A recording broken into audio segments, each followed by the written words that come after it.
I was 17, the summer the question started following me. Riverview isn't the kind of Oregon town that makes a map. It's 2 traffic lights, 1 stop sign, and a river that looks pretty until you notice the beer cans winking under the reeds. On the edge of it sits corner marked 24, buzzing like an insect under a canopy of cheap lights. That was where it began, just a late run for sodas and gummy worms with Ryan and Josh after a night of doing nothing by the river. We were laughing about some stupid inside joke when the bell over the glass door chirped and we stepped into the cold, humming light. The place always smelled like old coffee and mop water. A TV bolted to the corner, croaked through a game show rerun. Ryan drifted toward the hot case. Josh went straight for the energy drinks. I wandered on autopilot to the coolers, already feeling the chill through my hoodie. He was there by the milk, thin, greasy hair slicked straight back, face the color of paper. He wore a jacket too big for him, sleeves swallowed over his hands. In one of those hands, he held an ancient flip phone. He stared like he was reading my face. I did the polite smile you do when some stranger is too close to the thing you want. He didn't move. The flip phone clicked open. His voice was so soft, I felt it before I heard it. "Are you alone?" The words didn't compute at first. I glanced over my shoulder, expecting to see Ryan or Josh behind me, but they were a couple aisles away. The man didn't blink. He kept the phone open like a second mouth. "No," I said. My friends are right there." He lifted the phone and pressed a button. It made a blip like he'd dialed someone. He put it to his ear and watched me through it like the phone was just a tiny window to spy from. The line must have rung, because he gave a little nod that wasn't to me. I backed away and found the boys fast. I told them what he'd said, tried to make it a joke. "Hey, got a live one by the milk," but my laugh came out weird and high. We paid at the counter. The guy didn't buy anything. He didn't move to follow. He just stood by the milk with his phone at his ear, eyes never leaving me like he was listening to a weather report about my life. We pushed through the door into the warm night. Crickets sawed. The asphalt radiated heat. When Ryan fumbled his keys, a rusted sedan parked at the far edge of the lot coughed to life. Headlights flaring, engine rattling. It looked like a car that had been left for parts decades ago and changed its mind. I assumed someone else had been waiting there the whole time. We piled into Ryan's Civic and took off with the stereo too loud. In the mirror, the rusted car pulled out 2 beats behind us. Ryan took the usual route home. The car took the usual route home. It kept a steady distance, lights steady, a metronome behind us. Josh twisted in his seat to look. "You seeing this?" he asked. We turned into my street, and the car turned too.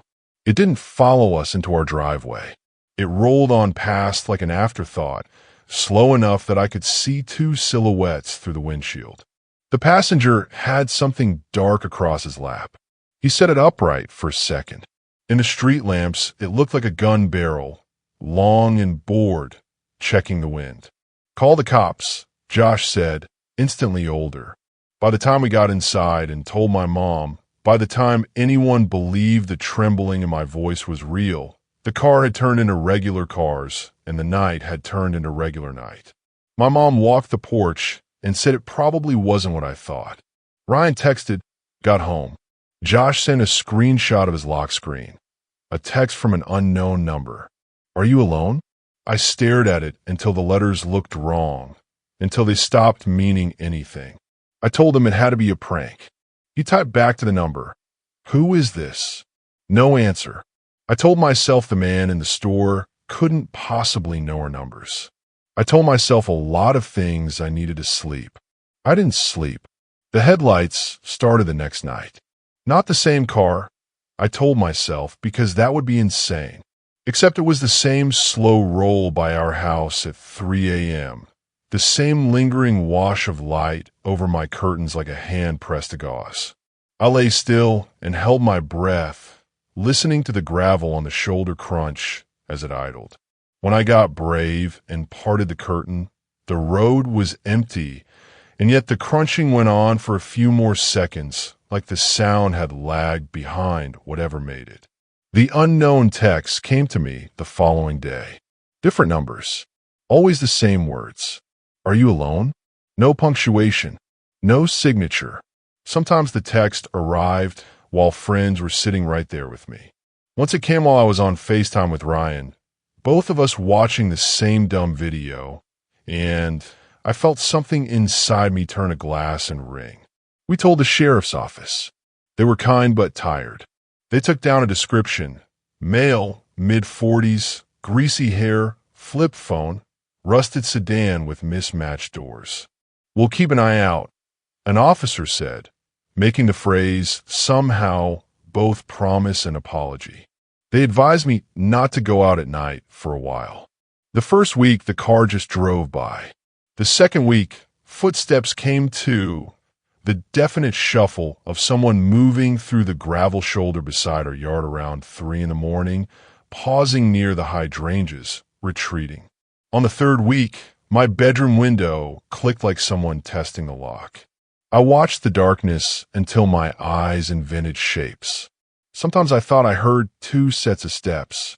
Once I thought I heard a voice, a whisper with no personality, like a recorded announcement played at the wrong volume. Alone? When school started back up, the text followed me into the halls. The unknown numbers multiplied, cycling like a slot machine. I blocked them. New ones appeared. I changed phones. It didn't help. A guidance counselor asked if I want to talk about boundaries and safe plans. Safe plans were fine on paper. The nights kept unspooling. Ryan and Josh were solid.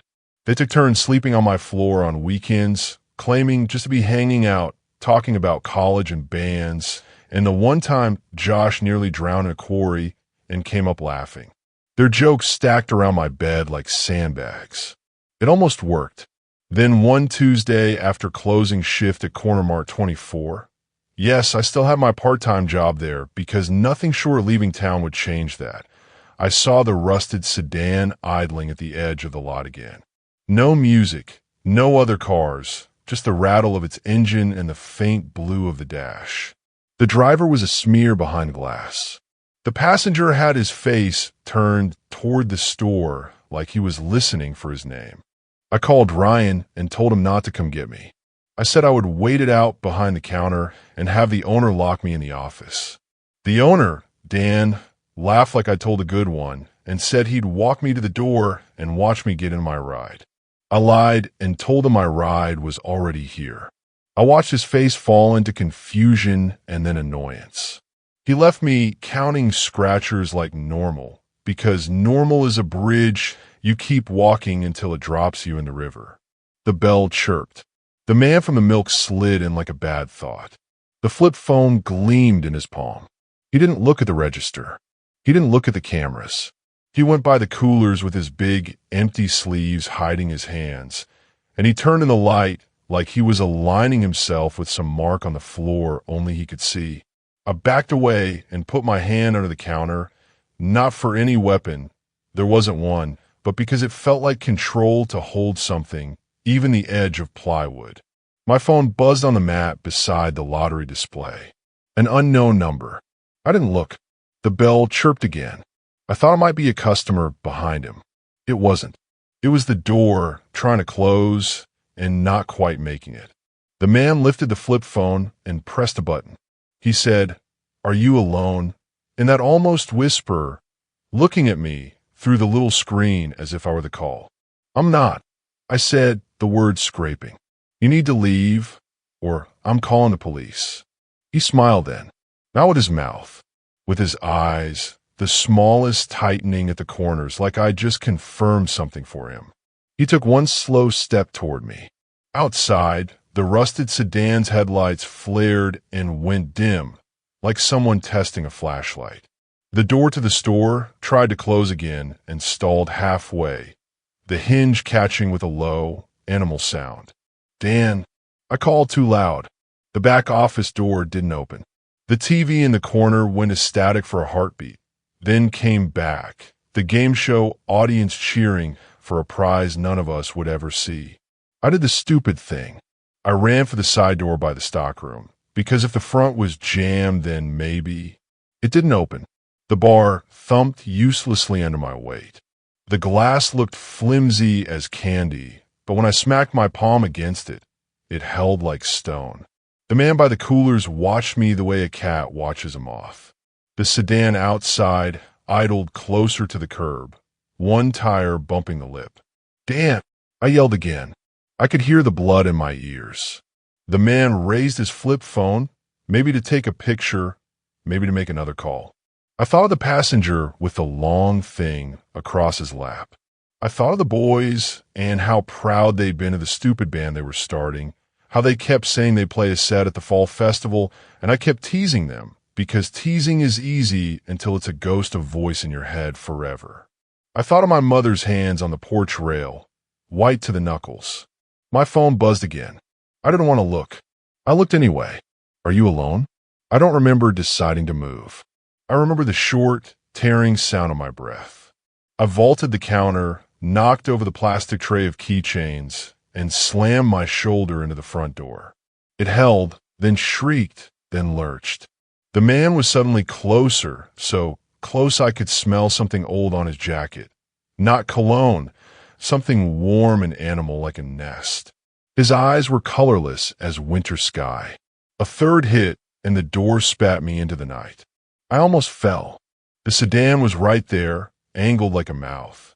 The passenger lifted the long, dark shape. I saw the hollow circle at the end. It clicked, metal on metal, like a tongue against teeth.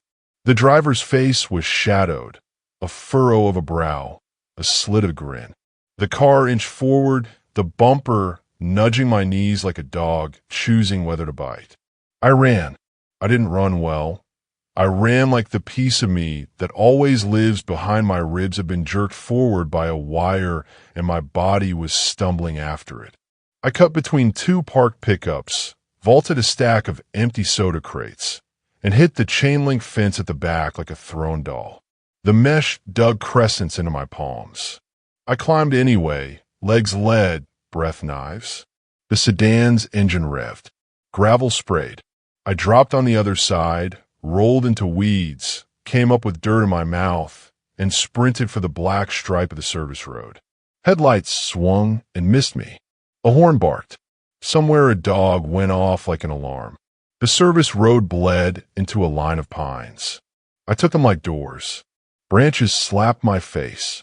I kept going until my lungs felt like they were lined with salt. I didn't stop until I saw the yellow wash of a porch light. I didn't stop until I heard a woman's voice behind a screen door call. Who's there? I didn't stop until I collapsed on someone else's welcome mat and said, please, and believed the word would mean something. The police came. They took a report. They checked the store. The cameras glitched, of course they did. You could see me at the register, and then, jump cut, I was gone like I'd been edited out by someone who found me inconvenient. Dan swore he heard the bell and came out, and nobody was there. The door hinge had a new bite in it. The parking lot was a field of tire marks that meant nothing. My mother looked at me like I'd told her the river had finally decided to come into the house. She packed a bag for me with hands that wouldn't stop shaking. We'll go to your aunt in Portland, she said, like the word Portland was a charm. Ryan cried in his car with the music turned off. Josh tried 3 different kinds of jokes and could not find one that would unlock the next minute. The next morning we left. The first night at my aunt's place, the text didn't come.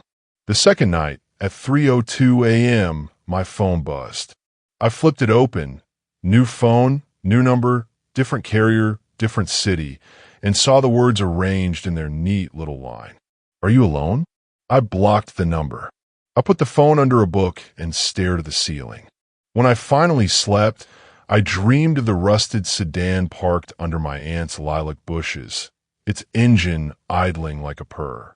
I dreamed of footsteps in gravel where there was no gravel, just a damp patch of moss that whispered when pressed. I didn't go back to corner Mart 24. I didn't even go back to Riverview, except once to collect things I couldn't carry in a bag. The town looked the same in daylight, stubbornly ordinary. Someone had repainted the store's canopy. The new white looked too clean, like a bandage. Every so often, months later, and then a year, and then again on a night when the wind sounded like tires on asphalt, the text would return from a number that didn't exist 5 minutes before. Sometimes it came while I was in a crowd. Sometimes it arrived in the middle of a conversation, like someone had leaned over our table and set it down. Once it buzzed in a lecture hall, and I didn't check it, and an hour later, when I did, there were 3 of them stacked one under the other, as calm and patient as weather. Are you alone? Are you alone? Are you alone? I tell myself there's no such thing as fate and no such thing as curses. I tell myself it was just men with a car and time to waste, and something wrong with them where their souls should be. I tell myself the question is only words. But sometimes when I wake at 3 to a light moving across the ceiling that isn't from any car on my street, and the floor creaks under a foot that isn't mine, and my phone hums against the nightstand like something breathing, I think about the man by the milk and the way he smiled with his eyes, and I understand the worst part isn't that there might be something waiting out there. The worst part is that there might not be. The worst part is being asked and not knowing the answer. Are you alone? A quick announcement here. If you're still here and enjoying these stories but haven't subscribed yet, please take a second to do so. Drop a comment too. It really helps push the video out to more people. Your support means everything, and it truly makes my day.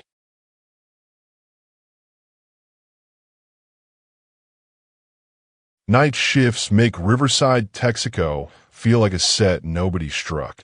The canopy throws a pale lid on the river fog, and everything under it goes flat. I took the job for quiet. I'm Danica Price, and quiet lied. Graveyard rhythm. Brew the pot, wipe the case, shoo the moth, let classic rock argue with static. A nurse stops at 1:12.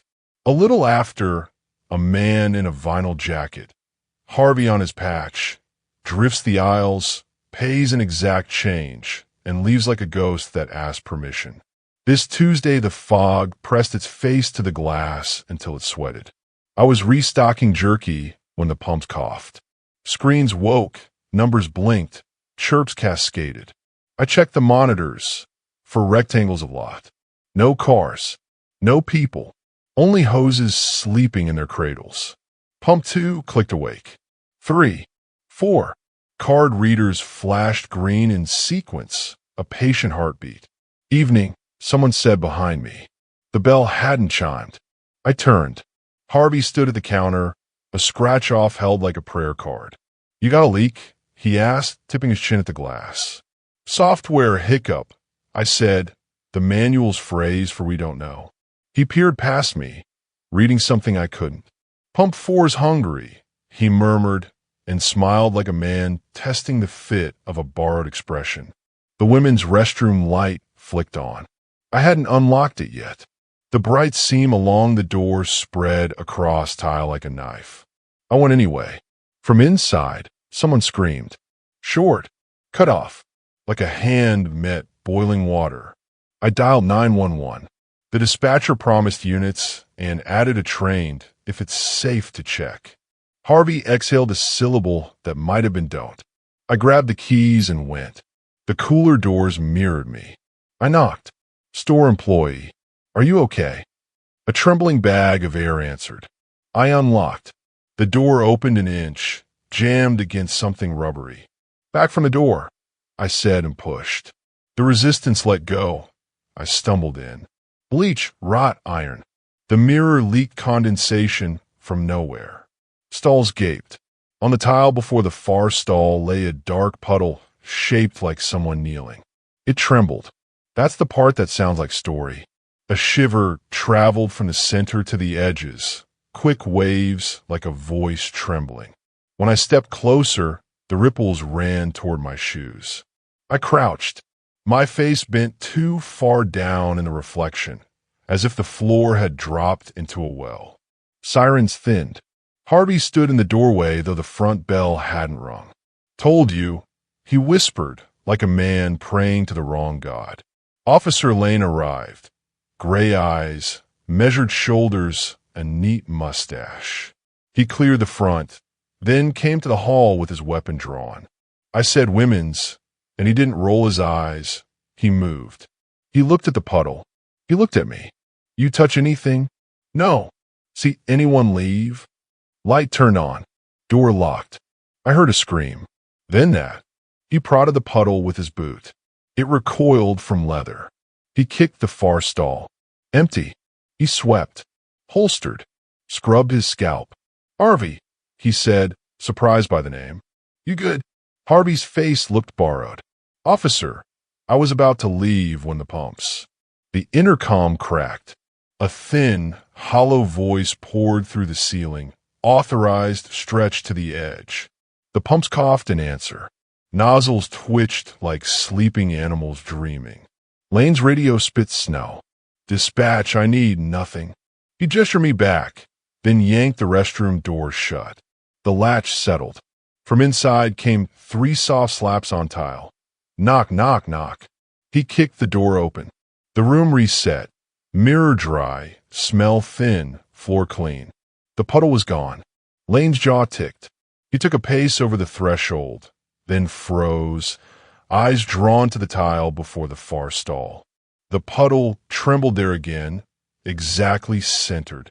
It had always been. Lane stepped back. Harvey, he called without looking. Silence. I turned. The front area was empty. The bell had not chimed. The camera showed Lane in the restroom, me in the hall, and stillness. Officer, I said. The door swung between us and latched, pulled by a breath. The handle felt warm. Lane. No answer. I keyed the lock. It resisted, then relented. The mirror wept again. The smell sharpened. The puddle shook. Lane was gone. I said his name until it stopped meaning person and started meaning please. His radio whispered scissors across cloth. I backed away. I ran to the back door, through the bolt, and yanked. The door opened onto the pumps. Not the alley, the front lot. Pump 4 stood nearest, display blinking ready. Fob pressed close. I shut it. Inside, it was the back door again. I opened it again, as if angle could fix geometry. Pumps again. For breathed like a sleeping lung. Okay, I said, impersonating courage. I sprinted to the main entrance. The bell chirped. Fog exhaled. I stepped into the white world and breathed like surfacing. It presented itself. An upright place where shape failed, like oil caught mid-spill. From one angle it was thin. From another it had thickness that made my eyes water. Stare and it fuzzed. Lane, I asked, because saying his name kept him moving in the sentence. The smear made a hand. Not properly. A bulge that decided to be a hand and guessed wrong about finger lengths. The hoses along 1 through 3 twitched without breeze. The intercom clicked. Lane stepped out of it. Memory prints this. The smear relaxing, air wetting, Lane tugged through like thread. Hat gone. Radio whispering. He lifted his weapon with dream slowness. Danica, he said, apology wrapped around instruction. Back. He fired. The bullet entered the smear like a thought entering a doubt and did not come out. A brief brightening. He set his feet, fired a tight triangle the Academy loves. The smear ate them. The bright place held a breath longer. Stay behind me. He didn't check. He fired again. The smear flexed, unwhitened. An iron smell arrived. He shifted. His heel found curb. He didn't stumble. He learned it. The smear extended. Edges moved without moving. It touched his boot. His knee went in. His holster kissed it. The trembling found a rhythm. Hunger. He swore and shot once more. His chest folded through, then his shoulders. The last visible piece was his mustache. Then the bright place sighed shut. Harvey made a sound. Don't. I told him, not sure which of us I meant. I grabbed the red hammer and smashed the glass. First swing bounced. Second connected. The pane collapsed. Knife teeth stayed. I forgot them and carved 3 hot lines across my thigh. I dragged myself through and fell onto tile. The intercom said, "Authorized again, please now." I crawled behind the counter, found the emergency phone, and found only dead. A shape crossed the broken window. Harvey, jacket gleaming beetle black. He looked at the smear, then at me. His face chose not to understand. He put his hand in his pockets, turned, and walked into fog.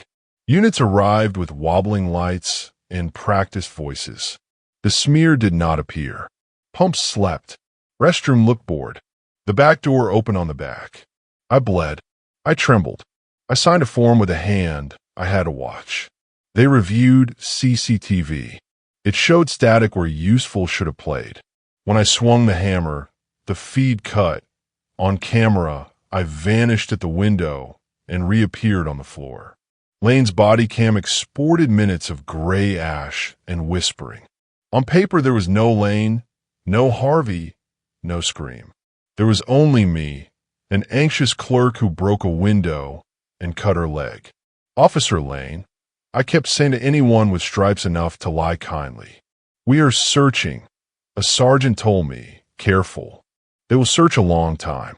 The only evidence is a patch at pump 4 where the concrete looks pressed by something heavy without a shape you can swear to, and 3 scars on my thigh like neat claws. I don't work at Riverside Texaco now. The owner replaced the glass and tells a cheerful lie. A kid tried to boost. I moved to an apartment with more light. I mop until the floor squeaks at night. At 3 a.m., I ignore intercoms that say my name. I step around dark patches like graves. A week later, my phone got a voicemail with no number. Breath only. On the second listen, words surfaced, authorized, slow and pleased, as if permission had been granted and I was last to learn the terms. I deleted it. The phone asked if I was sure. I told it yes. That night, the pay pump outside my building coughed and stopped like something patient remembered it had all the time in the world. For me.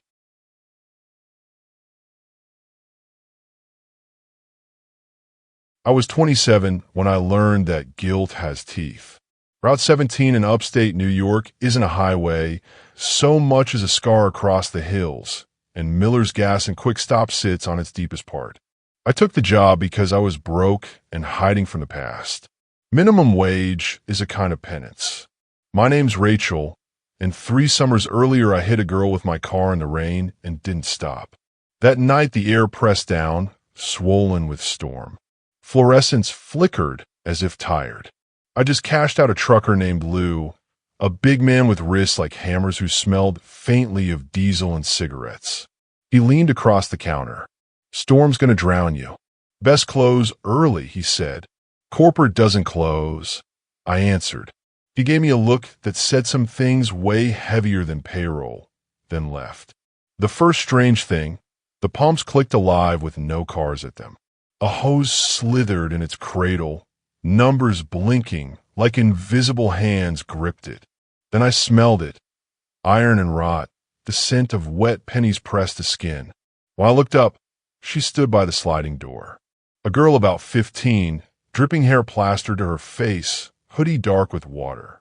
Bare feet blackened by asphalt. "Hey," I said, startled into sympathy. "You okay?" She didn't answer. She only stared. Then the store's speakers hissed, swallowing the music, and a voice came through the PA. "You drove away." It was her voice. My knees went hollow. I dropped the scanner. "Who's back there?" I called. The girl's lips never moved, but her voice again filled the speakers. "You left me in the road." The memory hit like headlights. Wipers smearing, my hands tight, the thump beneath the car, the glance in the mirror at a shadow crumpled in rain, and the voice in my head saying drive. I backed toward the counter. The CCTV monitor above it showed the outside lot. But in one square I saw myself. Not the real me, but another Rachel standing behind the register, calm, stacking bills. My own double while I was 10 feet away watching. My stomach flipped. I shouted for Lou, though I knew he was gone. The girl's figure blurred, water streaking down her cheeks until her face was only wet hair. "Come with me," the PA begged. I bolted for the cooler door. My reflection staggered in the glass, but not in sync. Her head tilted half a second after mine. She smiled when I wasn't. I threw the door open, but only blackness lay inside, like the power had been cut. Cold air smelled of moldy river water. The pumps outside clicked louder, one after another. My phone buzzed. Unknown number. I answered because silence felt worse. "Don't let it know you," Lou's voice said. Static tore him away. The girl was suddenly in the candy aisle, water pooling around her. I hadn't seen her move. My double on the monitor waved to me. I ran. Out the door, into rain that slapped like nails. Headlights flashed. Lou's rig parked by the shoulder. He stood in the beam, shouting words I couldn't catch, but pointing behind me. I turned. The girl was at the glass again, but her face had mine now. The wet hair curled across cheeks I recognized. "Rachel," the PA moaned. "You belong here." I drove that night until dawn, until the road blurred into exhaustion. I quit the quick stop, quit the town, pretended the past was left behind like broken bottles. But every station since, every stop for gas, I see the sheen of wet hair on the edge of mirrors. Sometimes a pump clicks awake without reason. Sometimes a screen shows my own face grinning when I'm not. I tell myself it's guilt. That memory is haunting enough. But when my phone lights at 3 a.m. with a new message, "You drove away," I know maybe she didn't stay at Miller's. Maybe she's still following.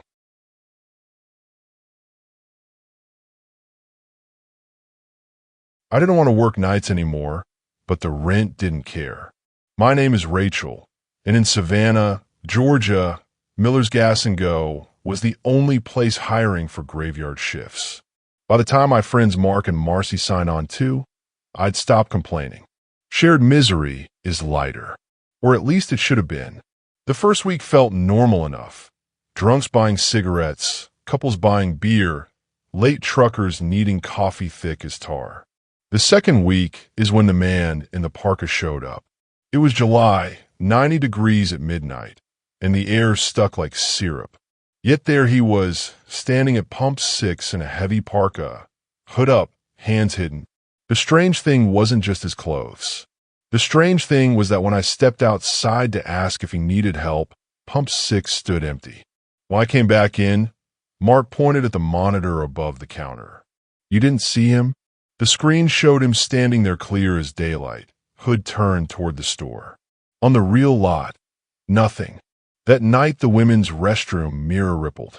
I leaned closer, thinking maybe condensation from the busted air vent, but the face that looked back was wrong. It was mine, yes, but older, paler, eyes just a fraction too wide. The smile came a second late. I told myself I was tired. 2 days later, Cheryl, my neighbor from the apartment complex across the street, waved me over on my walk home. Her face was tight, knuckles white on her coffee mug. "I saw you this morning," she said. "I was sleeping this morning." She shook her head. "No, in my bathroom mirror.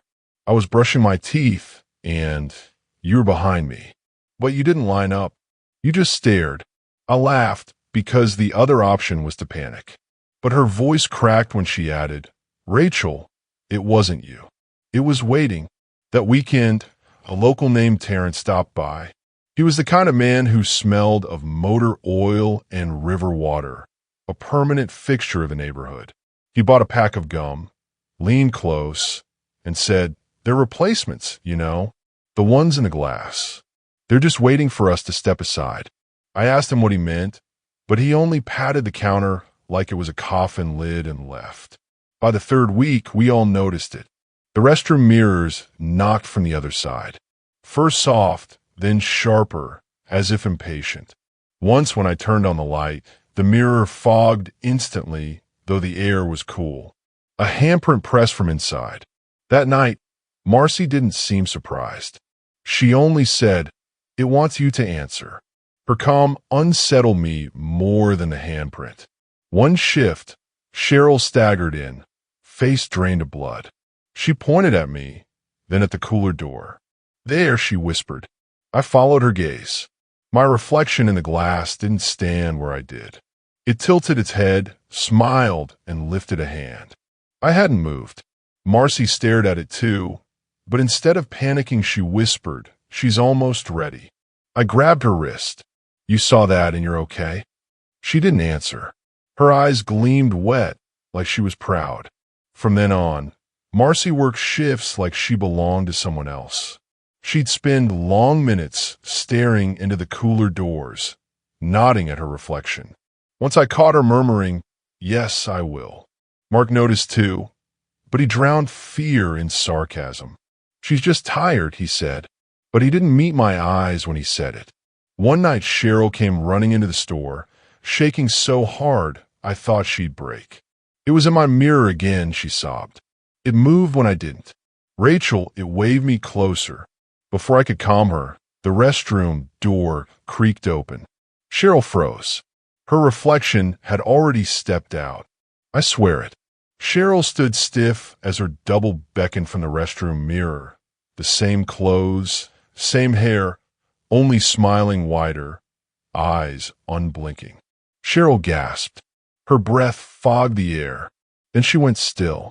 The mirror Cheryl leaned forward and placed her hand against the glass. The real Cheryl's eyes glazed over. When I screamed, the reflection vanished. Cheryl collapsed, trembling but alive. "It wants me," she whispered. "It wants all of us." A week later, Terrence returned. He stood in front of the monitors, chewing gum slow. "You're running out of time," he said without turning. "When they beckon, you got two choices. Step through or get pulled." "Step through what?" I demanded. He tapped the counter. "Glass doesn't keep them in. It keeps you out." He left the gum on the counter and never came back. It happened when Mark was out sick. Just me and Marcy. Midnight thickened. The pumps outside were empty. Still, pump 6 lit up, numbers climbing though no one touched the handle. The monitor showed the Parker man again. "I checked the lot, Bear." On the screen, he lifted a finger and pointed at me.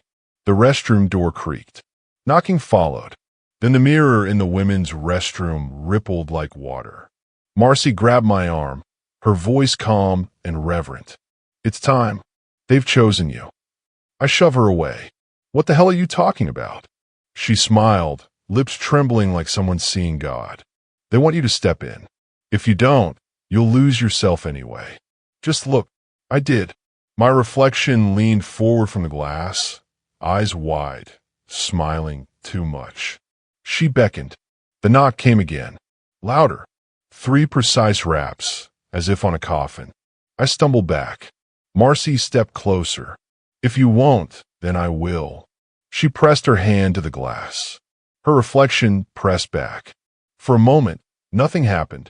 Then her double's hand slid past the barrier, gripping Marcy's wrist. Marcy gasped but didn't resist. She let herself be pulled, eyes shining with devotion. The glass rippled. Marcy's body stretched, smeared, and slipped through. She was gone. Her reflection remained, smiling from the mirror world. I backed away, shaking. Cheryl had warned me. Terrence had warned me. The cooler doors rattled. Every reflection in the store, mine, Marcy's, even the Parker man's, stared at me. Their mouths opened at once. "Step in," they whispered in unison. I ran. The front door wouldn't open. The back door opened only onto the restroom mirrors. Everywhere I turned, reflections multiplied. One by one, they pressed their palms against the glass. Smiling. Beckoning. I don't remember leaving. I woke up in my apartment with my clothes soaked and my arms covered in bruises shaped like fingers. Cheryl was gone. No one saw her again. Mark stopped answering calls. The store still runs, but when I pass it, the windows gleam too brightly, like they're trying to catch my eye. Sometimes, brushing my teeth, I see myself hesitate in the mirror. My reflection doesn't move until I do. Then, when I turn away, I feel her watching still. I don't know if I stepped through that night or if I'm the one left behind. And every time I face the glass, I wonder, which side am I on?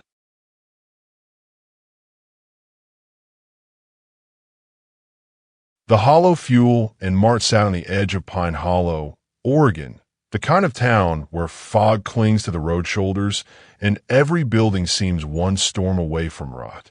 I didn't plan to be there, not after the year I'd had, but grief doesn't ask permission before dragging you into dead-end jobs. My name is Hannah. I was 25, and after my brother's sudden death, I took night shifts because silence felt safer than daylight. Bradley, the owner, barely noticed me most nights. He'd swing by to count tills, mutter about profit margins, and then disappear home to his wife. I was left with the humming fluorescence, the buzzing of soda cooler, and the faint whine of the bathroom fan. By 3 a.m., the store felt hollow enough that even my breathing echoed. It started on a Tuesday in September, the air heavy with drizzle. I was organizing cigarette cartons when I heard it, a sharp knock deliberate from the women's restroom. I froze. We hadn't had a customer in almost an hour. I checked the monitor, blank hallway. No one had gone in. Occupied. I called, voice cracking. No answer. Only another knock. 3 beats, like knuckles pressed too firmly against glass. I unlocked the door. The restroom was empty, but the mirror above the sink had a long crack running through it that hadn't been there before. It crawled diagonally like a vein. I touched it, cold, damp, and humming faintly like static. The next night it got worse. Around the same hour, the monitor flickered, showing the restroom door opening though my own eyes said it was closed. A shape stepped inside, a tall, soaked man with hair plastered to his skull. I raced down the hall, keys rattling, but when I opened the door, the restroom was empty. Water streaked the tiles, but no wet footprints led out. I checked the monitor again. The man ran across the screen and vanished in static. Bradley shrugged it off when I told him. Condensation. Camera glitches. Don't scare yourself, Hannah. His dismissal stung. By the third night, I couldn't shake the feeling that someone was inside the mirror. The crack had widened. Tiny splinters spidered outward, creating a web. When the light hit it, the lines looked like letters. I leaned closer and saw words carved beneath the fracture, faint but clear. Help me get out. I stumbled back, heart hammering. For minutes, I stood frozen, waiting for a hand to push through the glass. At 3:04 a.m. exactly, the knocking came again. This time softer, desperate, like fingertips instead of knuckles. The fourth night, I decided to fight back. I brought the emergency hammer from under the counter. At 3 a.m., when the knocking began, I marched down the hall and smashed the mirror. The glass shrieked, shards tumbling into the sink. Behind a fractured surface, for a single breath, I saw another room, dark, water dripping, shadows crawling like insects. A pale hand reached out, nails blackened, before the view blinked to emptiness. Scrawled across the remaining fragments was the same message, help me get out. I told Bradley again. He laughed. You're jumpy. Order a new mirror and stop breaking store property. The night after the smash, I was restocking chips when I caught movement in the corner of my eye. The restroom door had opened on its own. My throat locked. From inside, a figure emerged, a woman with long, tangled hair dripping as though she'd just climbed from a river. Her dress clung to her body, water pooling beneath her bare feet. She didn't walk so much as flicker forward, 1 second near the sink, the next in the doorway. She raised a hand and pointed directly at me.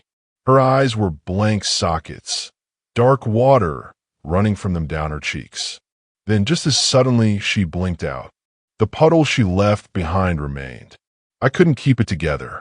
I stopped sleeping, every creak in my apartment reminding me of those knocks. I asked coworkers if they'd seen anything. Mark, the day clerk, told me I looked pale, but he'd never noticed anything strange. Bradley muttered about me being replaceable, but I knew. The mirror's crack had followed me. At home, in my own bathroom, a faint line traced itself across the glass, though I'd never seen it before. At 3:04 a.m., as I sat wide awake, it spread, crawling like a living thing. Then knock, knock. My apartment mirror answered the stores. I quit the hollow fuel and Mart the next morning. I didn't even wait for Bradley's shift. I left the keys on the counter and walked out. Pine Hollow was behind me by noon. I drove until the fog cleared and I saw a horizon that wasn't drowning in gray. I thought I'd left it. I thought it was tied to that store. But grief doesn't let go, and neither do mirrors. In my new town, in my new apartment, I try to rebuild. I got a waitress job. I laughed at things again, slowly. But every night, I covered the bathroom mirror with a towel. Every night at 3:04 a.m., I heard the faintest cracks spread across glass I couldn't see. Sometimes the towel trembles, as if a hand is pressing from underneath. And sometimes, when I'm too tired to resist, I hear a voice behind the knock. A woman's whisper, low and certain. Help me get out. And I know one night, if I answer, she will.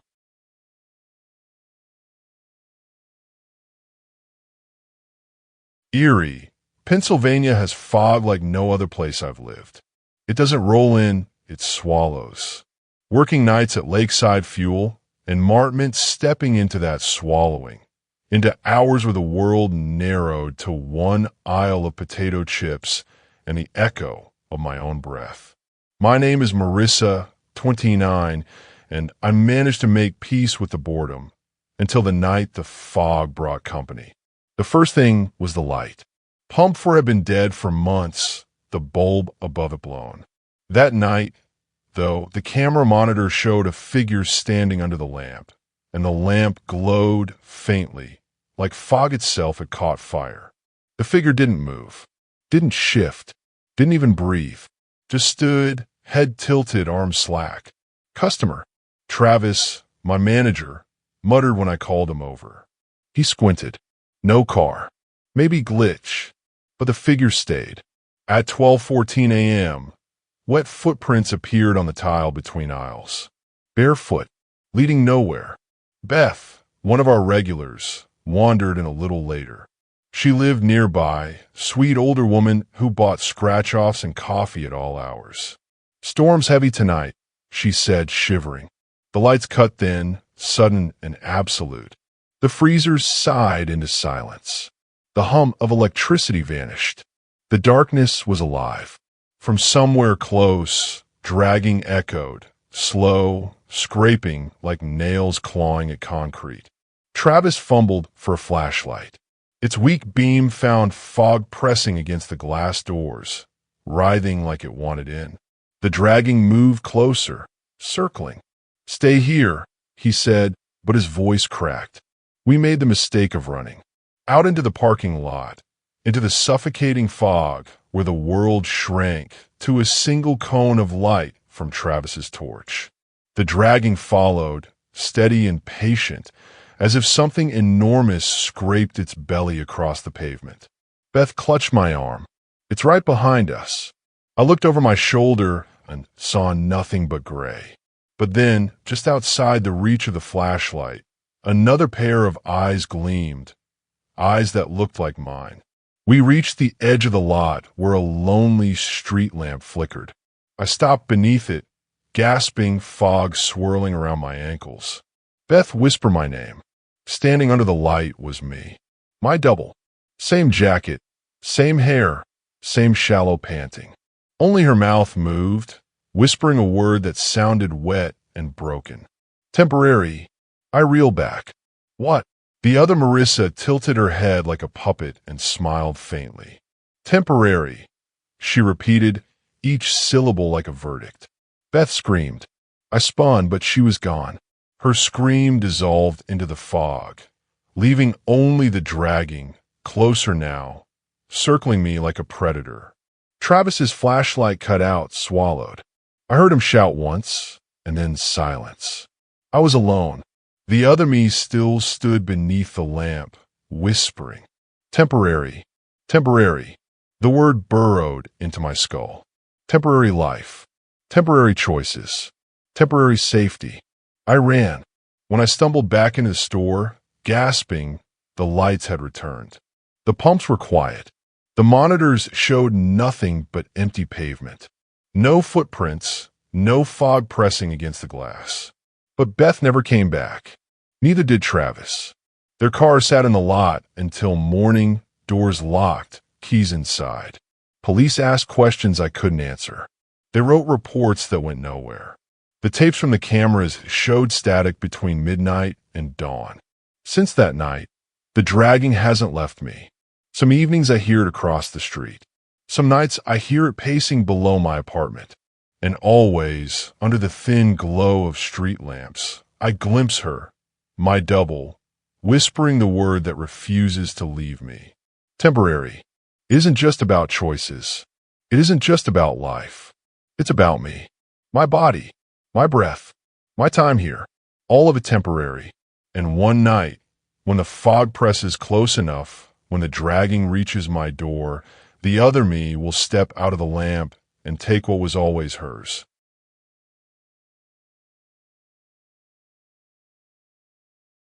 I had worked holidays before, but Christmas Eve at Redwood Fuel and Market was its own kind of punishment. The town outside was hushed by snow, every window warm with colored lights, every living room spilling laughter. I stood beneath the buzzing fluorescence of a half-empty store, ringing up late travelers and the occasional lonely neighbor, the smell of stale coffee and antifreeze clinging to my clothes. My name is Rachel Mercer, 34, recently divorced. Redwood wasn't my hometown. It was just where I'd washed up when the papers were signed and the house keys returned. Working nights gave me an excuse not to sit alone in my apartment. Jim Hanley was the last customer before things began.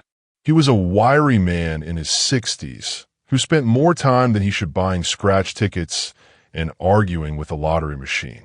That night he bought 2 packs of smokes, a coffee that steamed in the freezing air, and leaned across the counter. "You shouldn't work here alone," he said, voice rasping with years of smoke. "It's the graveyard shift," I replied. "No one wants it but me." He opened his mouth to argue, but the bell above the door rang, and the man at pump 3 stepped inside. Jim glanced at him, stiffened, and hurried out without another word. He didn't belong. That was the first thought. The man wore a threadbare coat, no gloves, no hat, though the wind outside sliced like glass. His face was wrong, not scarred, not deformed, just blank like a photocopy washed out by too many prints. He tilted his head back, eyes staring at the ceiling tiles. He didn't blink. He didn't speak. The glass door whispered shut behind him, and for a moment the store was a mausoleum. I tried to steady my voice. "Pump's outside if you need it." No reply. He simply tilted farther, neck bending at an angle that made my stomach churn. The fluorescence flickered, and then the lights went out. Total blackout. My hands found the counter clinging. The freezers hummed down. The coffee machine sighed. The radio static-ed into silence. Then outside, over the pines, a light rose. Not lightning. Not headlights. A sphere of pale blue, breathing in and out, swelling like lungs above the tree-line. The man lowered his head finally, eyes finding me. The glow from outside caught them, and they gleamed the same pale blue. The world fell away. I woke strapped to a chair behind the counter, my skin clammy with frost. The clock on the wall read 5:12 a.m., though the blackout had struck at 11:47 the night before. Hours gone. My head throbbed. My skull burned. When I reached up with shaking fingers, I felt indentations pressed into my scalp. 5 of them, cold and deep, like thumbprints carved into bone. The store looked untouched. The man was gone. The pump stood silent. Only one thing had changed. A receipt lying beside the register. words printed in my own handwriting though I hadn't written them. He is waiting. Carl, my boss, stormed in an hour later, angry I hadn't closed up properly. I told him what happened. He didn't believe me, of course, but when we checked the security footage, his face went pale. Static. For hours of it. No record of the blackout, the man, or the light. No proof except the ridges swelling beneath my hair and the note on that receipt. Carl muttered something about electrical faults, but his eyes kept darting to the side of my head. The next night, I stayed home, curtains shut tight, but the light followed. It reflected in my TV screen, though the set was off. It pulsed in the glass of my microwave. And worse, my own reflection began to warp. Not dramatically, just little delays, little hesitations. When I turned my head, she lagged half a second. When I frowned, she smiled faintly, as though pleased by something I didn't know. My phone buzzed. Unknown number. The message read, "He is waiting." 2 nights later, Jim came back. His hands shook as he lit his cigarette outside the door. When he saw me, he tapped his temple. "You've got the marks," he rasped. "You saw him too." Jim nodded, eyes hollow. "Christmas Eve, 15 years ago. Same light, same blackout. Woke up with these." He pulled back his cap, revealing ridges across his scalp, pale scars like heel burns. "What does it mean?" I whispered. He looked at the ground. "Means he's claimed you. You belong to him now. And the next time a light comes, you won't come back." Every shift after that, more receipts appeared. Slips printed in my handwriting, left where I hadn't touched the register. "He is waiting. You belong to him. Do not resist." Carl accused me of screwing with the system. I showed him the marks. He turned away. The light appeared again on New Year's Eve, hovering above the trees, pulsing like a beacon. The man with the tilted head stood at pump 6 this time. I locked the doors, but on the monitor he was already inside. Standing behind me, though, I felt nothing. When I turned, the aisle was empty. The footage later showed the figure pressing his hand to my skull, the blue glow seeping into me. For 3 hours, I didn't move. Just sat there, eyes vacant, while the light throbbed above the roof. On January 12th, it happened again. Lights dead, machines silent, blue glow swallowing the sky. This time I didn't wake behind the counter. I woke in the woods, snow soaking my jeans, head buzzing with static. My arms bore bruises shaped like hands. And in the snow beside me, another receipt. No register in sight, no ink ribbon, yet the paper smelled of heat, words clear. You belong to him. The marks on my skull rose higher after that, ridges like bone trying to escape skin. They burned at night. Sometimes I'd catch the smell of ozone, and the mirror would flash, not showing me, but him, the tilted head man, pressing his hand into the glass as though to finish what he started. Jim stopped coming. Word was he'd vanished, truck still idling outside his trailer. Inside, they found dozens of receipts pinned to the walls, each bearing the same sentence. You belong to him. January 24th. The receipt waited on the counter before I even clocked in. Shorter this time. Next time, I almost quit, almost left town. But where could I run? The light was already in me, in the mirrors, in the bones of my skull. That night, the man returned. He didn't tilt his head anymore. He looked straight at me, and I knew what the next blackout meant. No return. It's February now. Snow melts on the pines, but the light still breathes above them when the hour is late. The ridges on my skull rise higher each week. I keep my hair long to hide them, but I feel them every time I comb through. The receipts keep printing, sometimes in my locker, sometimes under my pillow. You belong to him. I don't argue anymore. I know Jim was right. The next time the light takes me, it won't bring me back. And when people ask where I've gone, the cameras will show only static, the register will whisper my name, and the mirror will ripple faintly like breath caught in glass. because I belong to him. And soon, I'll remember what that truly means.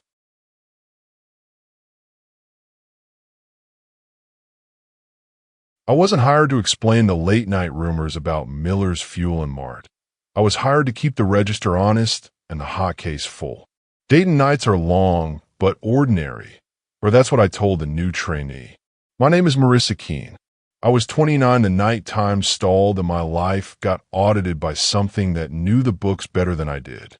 The trainee arrived a little before 11 with a backpack of textbooks and a grin that pretended not to be nervous. "Jasmine," she said, shaking my hand. "First night. Please tell me nobody robs us for nacho cheese." "If they do, we comp the chips," I said. I got a real laugh. I walked her through the closing checklist, the pump console, the coffee urns, the ancient vending machine in the break room that ate quarters when it was lonely. Midnight settled over the lot like frost. The cornfields beyond the canopy became a wall of black. At 12:43 a.m., all 4 pumps died at once. Not the store lights, not the radio, only the pumps. Their little screens froze mid-ad and the canopy bulbs flattened to a dull, lidless glare. Jasmine tapped the console. "Do we reboot?" I frowned at the frozen timestamp. 12 hours, 43 minutes, and 7 seconds. And at the way the seconds didn't advance. A receipt half slid for the printer and just hung there. The fizz in the soda fountain paused in strings of beads. A moth near the beer neon held its wings open like a pinned thing. "Back room," I said, "just until this sorts itself out." The monitor above the counter, our 4-pane view of the lot, blinked, then filled with a single image me. Or a version of me behind the register, chin raised, smiling too long. The eyes were mine and not mine. Jasmine stood beneath the screen and looked up. On the monitor, the other me turned her head, deliberate, slow, and stared straight at Jasmine through the lens. The smile widened until it looked like a lesson. Jasmine flinched. "Is that live?" "Break room," I repeated. We shut ourselves inside with the humming vending machine and the bent table. I jammed a doorstop under the knob and pretended rubber stops monsters. Time didn't exactly stop there. It stalled. Condensation on our cups shivered toward a drip and then refused to fall. The vending machine hummed one long note. From behind its glass, 3 soft knocks sounded, measured, patient. Knock, knock, knock. Jasmine tried to laugh and failed. "Please say that's the compressor." The coils inside flexed like metal, trying to remember fingers. Another knock, harder, made the Snickers bounce. I took Jasmine's sleeve. "Okay, haul. Now." The corridor outside did not belong to our store. New doors had grown like teeth. Where a broom closet used to be, a push-bar door waited. Where the freezer door should have been, a narrow stairwell ran both up and down. Exit signs repeated in a stack, arrows disagreeing politely about direction. We chose the push-bar door because training lives in the muscles. I shoved, it banged open, and we stepped into the candy aisle. We backed into the hall and tried the employee door. The vestibule beyond looked right, except the outer door wasn't a door. It was a painted rectangle the exact color of asphalt. When I touched it, the paint felt warm like breath. "Call 911, I said. Jasmine raised her phone. No bars. The battery number flickered, then fixed itself at 43% and stayed there like a dare. The entry bell chimed from nowhere. A voice carried from deep in the aisles. "Hey, I'm back here." The cheerfulness carried like a flashlight. I knew the voice. Eddie had stock nights with us last fall, overtime for braces. He quit saying the geometry didn't like him. He leaned around a shelf 3 aisles down. He looked almost right until the second glance. A smile a size too wide, eyes the right color and the wrong proportion, a wave that repeated like a GIF on weak Wi-Fi. "Need a hand?" he asked, And the echo asked too, a half-beat late. "Where's the door, Eddie?" I asked. "Which one?" he said, pleased to help, and took a step that bent his knee forward and backward once. Jasmine's grip tightened on my sleeve. We backed toward the counter. The monitor showed 4 panes again. Upper left, my double by the register. Upper right, cooler doors yawning onto a corridor of frost. Lower left, the pumps like a stage. Lower right, black. No world at all. "She's watching me," Jasmine whispered. She meant the other me. On the monitor, that version of my face pressed a palm to the lens from her side. A wet print bloomed in the picture as if glass could sweat. "Eyes on me," I told Jasmine. The store had other plans. The ceiling tiles were a half-inch off their grid now. The floor squares slid underfoot like rafts. When we moved, the room adjusted, offended. We tried the restroom. 5 stalls instead of 3, mirror running a half-second behind. In the reflection, I arrived late and touched my hair without moving my hand. 3 knocks came from behind the glass, polite as a debt collector. In the mirror room, a man in a work shirt crossed from left to right. Our room had no man. We left before the mirror could decide which of us was real. The cooler doors breathed on the glass as we approached, little crescents of frost appearing and fading like fish at the surface. Through the panes I saw a product that didn't make sense. Milk dated 5 years ago. Energy drinks with labels written in alphabets I almost recognized if I tilted my head the way the letters wanted. Fog gathered behind the center door. A figure leaned into view, then stepped out of the cooler like a stage entrance. It was me. Same polo with the stitched M. Same apron knot.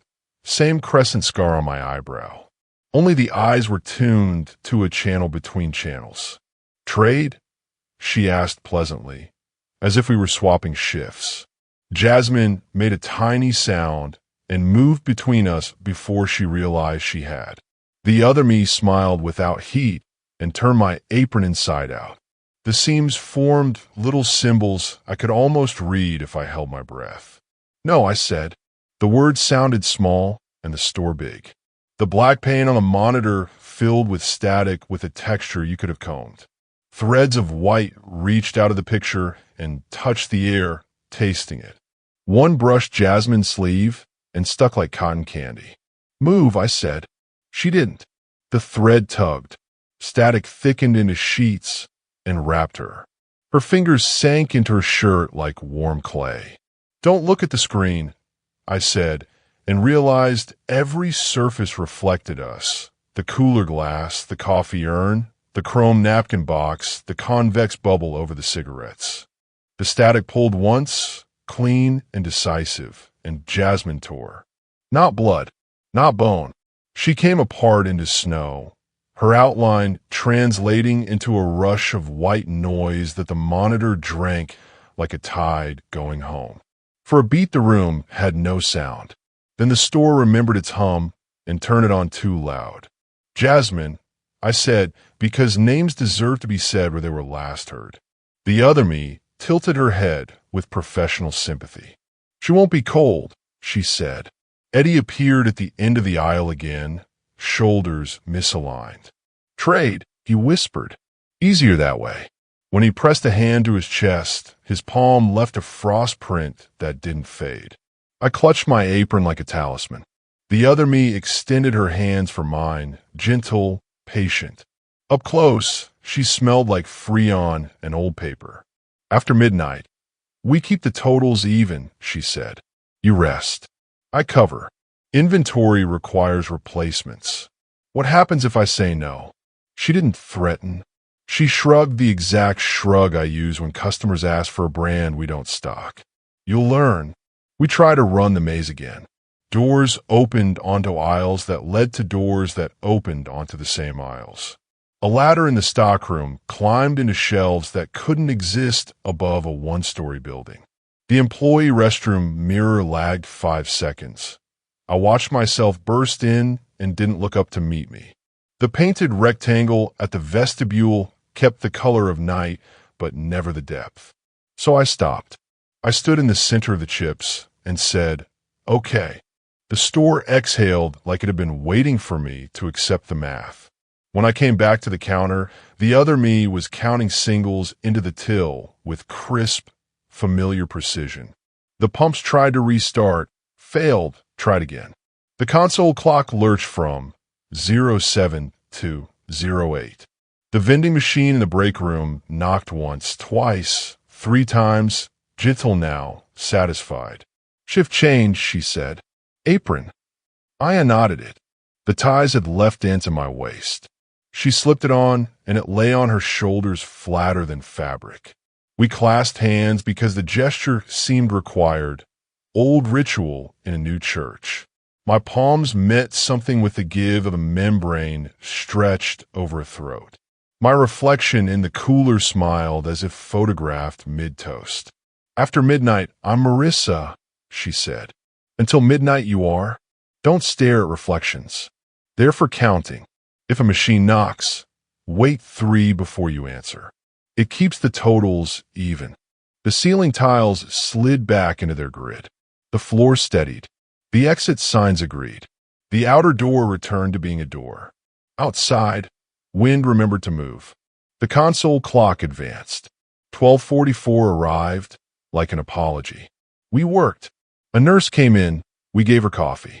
A man bought cigarettes and never appeared on the tape. The drawer balanced. The monitor showed 4 plain rectangles. When she glanced at the lens, I couldn't tell her from me. Near dawn, a note waited in my pocket in handwriting almost mine. "After midnight, don't watch reflections. Count your drawer. Smile for the camera. If something knocks inside a machine, count to 3 before answering." At 6 I locked up. The sun came up thin. I told the manager Jasmine texted to quit. He shrugged. I stood by the vending machine and listened for knocks like a fool with a shell to her ear. I tried days for a week, but nights pay better, and the store likes me after midnight. The light's warm, doors open early, frost makes room. If the clerk smiles too long, she's learning the counts. Sometimes Eddie waves from an aisle that shouldn't exist and shows me his frost print. Sometimes the pumps pause and the clock forgets a second. Once, past 3, the black pane filled with snow, and I heard Jasmine say my name. If anyone asks about the night the pumps died, I tell the truth that sounds wrong. The store rearranged to correct the books. A clerk went to inventory. A trainee went somewhere without weather. A replacement walked out of the cooler. When people laugh, I smile the customer smile and count back their change. After midnight isn't a time here. It is a position, a slot on the ledger, and the house always balances accounts. I'm still here. I run days more now. Nights sometimes. After midnight, I cover. If machine knocks, I wait for 3. If my twin steps from the cooler and asks to trade aprons, we make it quick. It's only inventory. If you stand under the beer neon and the camera smiles like a mirror, don't stare. Reflections are always hiring.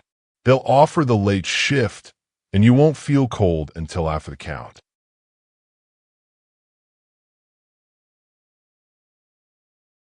The first time I saw the kids, I thought the storm was playing tricks.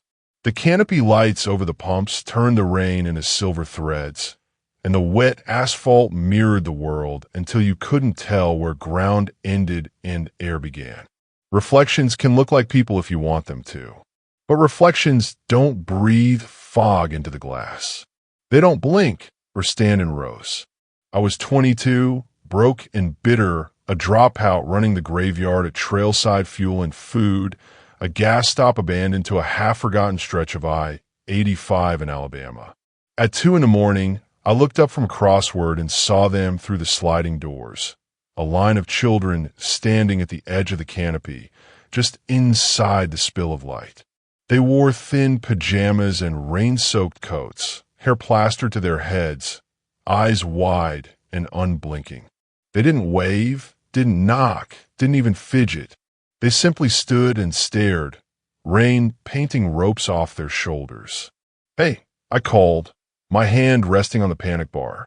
"You okay out there?" None of them answered. One girl's mouth opened as though to speak, but nothing came. When I nudged the door, a slap of wind drove water across my face, so cold it stung. I flinched and let the door swing shut. At once the line of kids stepped backward, all together, like pulled on one rope, until the storm swallowed them. Trailside's handbook says never leave the store after midnight. I obeyed. I checked the counter monitors. 4 panes of grainy black and white, but there were no children, just the pumps and the empty lot. Yet when I looked down again, wet ovals had darkened the entry mat. A thin puddle shivered where bare feet had stood. I mopped it up, and the water on the rag felt warmer than it should. Wayne, the day clerk, told me I needed more sleep. He laughed about shrink in the candy aisle, said I was sloppy with stock. I didn't tell him the missing bars always vanished in pairs, always from the bottom shelf. 2 nights later, the storm returned meaner. The canopy bulbs pulsed like a failing heartbeat. The soda machine made a wet click as if swallowing. The automatic doors hissed open without a customer, sighed, then shut again. When I turned, they were back. The line of children, closer this time, faces tipped toward the glass. I snapped the radio off. In the silence I heard them, faintly, a sound like many socked feet shifting on tile. The monitors showed nothing, only the slick pumps and the ribbons of rain. Behind me, a row of Kit Kats shivered. One slid forward, then vanished. When I unlocked the case, I found 2 damp wrappers folded into squares behind the shelf, hidden like contraband. At 2:30, a trucker came in, water streaming from his beard. He warmed his hands on the coffee machine, but didn't pour. His patch said Walt. His eyes said he'd seen too many midnights. "You the new night boy?" he asked. "Ethan," I said. "You seen him yet?" His chin flicked toward the glass. "Seen who?" "The kids," he said simply. "Storms bring them. Always have, since the washout." "What washout?" "Bus full of children went off the shoulder back in 79. Fog so thick the driver couldn't see. They searched for weeks. Never found the bus, not a bolt, not a seat.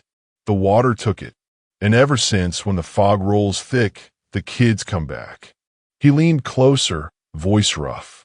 "You see a bus in this lot, you don't go near it." He slid me a 5 and left without coffee. Outside, the line of children dwindled to 2, then to none. After that, the cameras lied every night. Candy went missing. The soda machine drained itself. At 3 a.m., I sometimes heard a hush like a teacher settling a room. I told myself it was wind. Friday, the air sank, heavy and metallic. The storm pressed down like a hand. At 2:58 a.m. came the crying, soft, true, the kind of cry a child makes when they don't think anyone can hear. I stepped to the door, palm on the bar. "Hello." The crying hitched and stopped. Rain hammered the canopy. Paper skittered across the curb. Through the gray, a shape emerged, bus-shaped, squatting heavy at pump 6. I knew it was wrong before I understood why. Rust ringed the wheel wells. Moss webbed the tires. Yet the water running down its skin beaded fresh. The rubber gaskets gleamed. A thin column of rain fell from the stop arm hinge, though the arm itself was folded. "Walt," I whispered, as if his name might tether me. On the monitor, the pump 6 feed showed only static. The crying came again. I wedged the door with the rubber stop and stepped into the storm. The cold carved through my shirt. Oil slicks shimmered underfoot. The bus door was shut tight, water streaming down its ribs. Behind the windows waited a darkness that felt thick, inhabited. I climbed the steps and pulled the folding door. Air rolled out, cooler than rain, sweet with wet wool, spilled soda, chalk dust. The canopy lights reached inside and found them. Dozens of faces, pale, waiting. They sat perfectly still until, as if cued, every head turned toward me at once. I froze. My hands had already clamped the rail. My feet refused to move. A boy laughed softly, a sound more nervous than cruel. A girl pressed her hand to the glass, water tracing her fingers without dripping. "I can help," I whispered. Then they touched me. Small hands, wet but insistent, fastened to my wrists. More joined, gripping sleeves, belt, shirt. Alone they were weak. Together they were law. I pulled, but my body had already been reclassified as theirs. The rail slipped from my grip. The silver slice of canopy outside shrank. The last thing I felt was a tiny hand folding into mine with practiced certainty. I squeezed back because that's what you do. Then the bus swallowed sound. Morning found my jacket folded on the counter, badge laid neatly on top. The mop stood in its bucket. The candy case was latched. The soda machine hummed with full rows. Wayne showed the police the tapes. At 3:12 a.m., they saw me walk into the rain, head bent. In the middle of the lot, my outline flickered and vanished. No bus, no children, just storm. At 3:13, the screen blinked to static for 1 second. When it cleared, the mat inside bore small wet footprints, lined up like a class waiting their turn. Truckers still talk about storms on that stretch. Sometimes the candy shrink jumps overnight. Sometimes the soda fountain empties itself.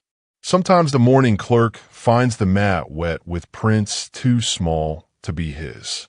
Now and then, headlights catch the shine of a bus at pump 6. Then it's gone.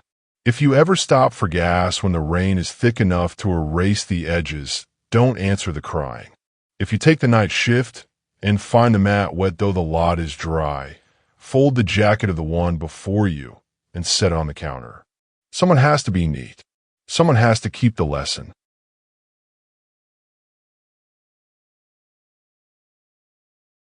After my divorce, nights were the only hours that made sense. The house was too quiet, the bed too wide, and every song on the radio had a knife hidden in its chorus. So I took the graveyard shift at Redwood Travel Stop in rural Kansas. 31 years old, Laura Whitaker, back on my feet, or so I told anyone who asked. Redwood wasn't much. 6 pumps under a yellow canopy, 2 aisles of snacks, 1 humming cooler, and a coffee station that smelled like burnt earth. From midnight to dawn, the store became a glass box dropped in the middle of prairie darkness. I could see headlights a mile away, but most nights no one came. It was on one of those empty nights that he appeared. At 2:07 a.m., the bell above the door chimed. A man walked in wearing a service uniform from another decade. Pale shirt with a stitched logo, cap tilted low. The logo was wrong. Block letters in red and gold, spelling a gas company that hadn't existed in years. He carried nothing. He walked to the counter and rested both hands on it. His skin was blurred, not like smoke, but like a camera struggling to focus. "You need help closing up?" he asked. I blinked. "No, I'm fine. We don't close." He nodded once, turned, and left. When I checked the monitor later, the footage showed the door opening, but no one walking through. The timestamp skipped 6 minutes forward. The second time he came, I noticed the static. As the door chimed, the radio fizzled into crackles, the cooler hummed louder, and the fluorescent bulbs jittered. He stood at the counter, face still soft, words the same. "You need help closing up?" Again I refused. He left. Again the camera showed only static. That night, I lost half an hour. One moment I was counting bills. The next I was behind the counter with the register drawer closed, tape run, totals scrawled in my handwriting. I had no memory of doing it. Every visit grew stranger. The radios picked up distorted voices, half sentences about oil prices, road miles, weather reports from years ago. The cooler fans whispered words I almost recognized. Each time, the man asked the same question. Each time, I said no. And each time, more of the night disappeared. Sometimes I'd find shelves stocked tighter than I remembered. Sometimes the mop bucket was rinsed.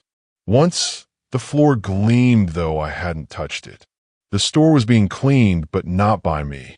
One night, curiosity beat fear. I looked up the logo stitched on his shirt. Records showed the Redwood travel stop had burned down in 1978. Faulty wiring, midnight blaze. The clerk on duty, a man named Leonard Hayes, was trapped inside. His body was never recovered. The logo on the old photos matched his uniform exactly. When I saw the picture of Leonard in the newspaper archive, I felt my stomach turn. His blurred face matched the man who kept asking if I needed help. The fourth time I tried to stall. "Why do you ask that?" I said. He tilted his head. The blur thickened, then sharpened into something raw. "Because you're tired. Because every night you stay longer than you should. Because someone has to close." He leaned closer. His breath smelled of smoke. "You need help closing up?" I whispered no, but my voice broke. His smile widened, though it didn't reach his eyes. That night, 2 full hours vanished. When I woke, the pumps had been reconciled, the shelves faced, and a note lay by the register in my own handwriting. "Shift completed, L. Whitaker." I told myself I quit, but the pay was good and jobs were scarce. I kept showing up, and he kept showing up, always at 2. The static grew heavier like snow filling the air. Lights buzzed. My reflection in the cooler sometimes lagged, showing me already speaking words I hadn't yet said. On the 7th visit, I broke. "Yes," I said, "I need help closing up." The world froze. The radio fell silent. The cooler stopped. Even the clock stilled at 2:14 a.m. The man's face clarified for the first time. Scorched skin, eyes blackened by smoke, hair charred to ash. His shirt was burned, the logo half melted. He reached across the counter and touched my hand. The glass of the cooler reflected me, not as I was, but as he had been. Uniform from the 70s, skin blistered, hair singed, eyes hollow with fire. "You'll do," he said. At dawn, the manager unlocked the doors and found the store spotless. The register balanced to the cent. The mop bucket was drained. The cooler gleamed. But I was gone. On the counter lay a receipt slip, burned at the edges. The name printed at the bottom read, "Shift completed, L. Whitaker, 1978. The camera showed nothing but static from 2:07 to 6 a.m. Redwood Travel stop still stands. Travelers fuel up, buy coffee, and never know the store once burned. Employees whisper, though. They say the graveyard shift is cursed. Sometimes, when the radios hiss, a clerk hears a voice asking, "You need help closing up?" Sometimes, shelves are stocked tighter than anyone remembers. Sometimes, the floors gleam by morning, though nobody mopped. And once in a while, a reflection in the cooler shows a uniform that hasn't existed in decades.